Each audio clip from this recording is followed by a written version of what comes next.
अस्सलाम वालेकुम, मेरा नाम है अब्दुल हमीद हाशमी और मैं बात कर रहा हूँ ई-कॉमर्स के प्लेटफॉर्म से। अमेज़ॉन पर बहुत से बिजनेस मॉडल्स हैं। इनमें से कौन सा बिजनेस मॉडल कामयाब है और कौन से बिजनेस मॉडल में रिस्क कम से कम है, यही आज हम आपको बताएंगे। आजकल लोगों के ज़हन में जो सबसे बड़ा सवाल है वो ये है कि FBA होलसेल क्या है, इसको कैसे शुरू करते हैं, इसको मुकम्मल करने के बाद कामयाब तरीके से रन करने के लिए कितना टाइम चाहिए होता है और कितने एसेट्स यानी कि कितनी इन्वेस्टमेंट रिक्वायर्ड होती है। FBA होलसेल से मुराद है फुलफिलमेंट बाय अमेज़ॉन। और होलसेल जैसे कि हम आम तौर पर जानते हैं किसी चीज़ को बल्क क्वांटिटी में या ज़्यादा वॉल्यूम में ख़रीदना और फिर उसे थोड़ा थोड़ा करके अपने प्रॉफिट के हिसाब से बेचना। फुलफिलमेंट बाय अमेज़ॉन से मुराद ये होता है कि आपकी चीज़ें आपके कहने पर, आपके बिहाफ पर अमेज़ॉन की टीम अपनी रिस्पॉन्सिबिलिटी में, अपनी निगरानी में, अपनी टीम के लोगों से आपके क्लाइंट तक डिलीवर करवाएगी। यानी कि अगर आपके सामान की डिलीवरी अमेज़ॉन की निगरानी में, अमेज़ॉन के लोगों की निगरानी में और अमेज़ॉन के चैनल से मुकम्मल हो रही है, आपके कस्टमर तक डिलीवर हो रही है, तो इसको हम FBA कहते हैं। और होलसेल FBA होलसेल से क्या मुराद है कि आपने ज़्यादा क्वांटिटी में चीज़ें लेकर अमेज़ॉन की वेबसाइट पर रख देनी है या उसके वेयरहाउस में रख देनी है और वहाँ से चीज़ें एक एक करके, दो दो करके या कस्टमर्स को जितनी भी चाहिए होगी उतनी करके सेल होती रहेंगी।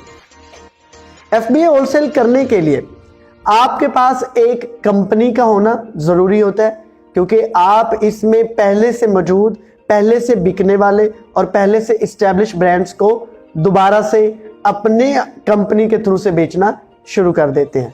यानी कि असल में आप क्या करते हैं कि पहले से एग्जिस्टिंग सेलिंग ब्रांड्स की रीसेलिंग करते हैं और इसके लिए आपके पास अपनी कंपनी का होना ज़रूरी है। उसके बाद आपका अमेज़ॉन के ऊपर सेलर सेंटर, जिसे आप अकाउंट भी कहते हैं, वो बनाना ज़रूरी होता है और उसके बाद आपके पास रीसेल सर्टिफिकेट का होना ज़रूरी है। इन तीन चीज़ों के होने के बाद आप अमेज़ॉन के ऊपर होलसेल शुरू कर सकते हैं। ये एक ऐसा बिजनेस मॉडल है जिसमें 96% तक आपके बिजनेस के सक्सेसफुल होने के चांसेस हैं और सिर्फ 4% इसके फेलियर के रेशियो है।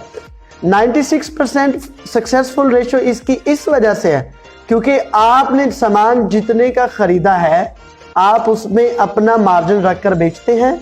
इसमें अमेज़ॉन की भी कंट्रीब्यूशन होती है, रिस्पॉन्सिबिलिटी होती है और वो आपके साथ मिलकर काम कर रहा होता है, आपकी चीज़ें डिलीवर कर रहा होता है। इस वजह से कस्टमर आपका हैप्पी रहता है, आपके नेगेटिव फीडबैक्स नहीं आते, आपके खिलाफ कंप्लेंट्स नहीं आती और आपका अकाउंट कामयाबी से चलता रहता है। अब हम बात करेंगे कि FBA होलसेल सीखने के लिए कितना टाइम चाहिए होता है। तो हमारा इदारा ई-कॉमर्स होलसेल का प्रोग्राम हर महीने 4 दफ़ा लॉन्च करता है। हम FBA होलसेल सिखाने के लिए ई-कॉमर्स के हेड ऑफिस लाहौर में वर्कशॉप्स करवाते हैं, अवेयरनेस सेशन करवाते हैं। अगर आप कुछ सेशन ज्वाइन करना चाहें तो 8 क्लासेस के अंदर आपको सिर्फ FBA होलसेल सिखाया नहीं जाता, ना सिर्फ पढ़ाया जाता है, बल्कि कामयाबी से FBA wholesale A to Z practical करवाया जाता है। इसके बाद आप अपना भी काम कर सकते हैं और लोगों को अपनी सर्विसेज भी सेल आउट कर सकते हैं। और FBA होलसेल से जो शख्स इन्वेस्टमेंट करते हैं वो अपनी इन्वेस्टमेंट पर मिनिमम 20% तक का गेन हासिल कर लेते हैं, प्रॉफिट हासिल कर सकते हैं। और जो लोग इन्वेस्टमेंट नहीं कर सकते वो अपनी सर्विस सेल करके कम से कम $1000 पर मंथ कमा सकते हैं। और हमारा टारगेट भी यही है कि ई-कॉमर्स ने कम से कम 10,000 ऐसे नौजवान पैदा करने हैं जो पढ़े लिखे हैं या कम पढ़े लिखे हैं, यूनिवर्सिटी स्टूडेंट्स हैं और डॉलर्स में इनकम अपनी पैदा करना चाहते हैं। और हम उनको इस काबिल बनाएंगे कि वो ई-कॉमर्स के प्रोग्राम्स को ज्वाइन करने के बाद $1000 कमा सकेंगे।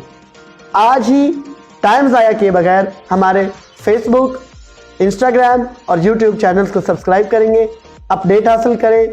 कब कब सेशन शुरू होने हैं उसके अपडेट लें, सेशंस के बारे में इंफॉर्मेशन लें, फ्री इंफॉर्मेशन लें, मेंटोरशिप लें। और अगर आपको लगे कि हम आपके काम आ सकते हैं तो ई-कॉमर्स को ज्वाइन करें और डॉलर्स में इनकम शुरू करके पाकिस्तान की इकॉनमी को बहुत बेहतर बनाएं। Thank you very much.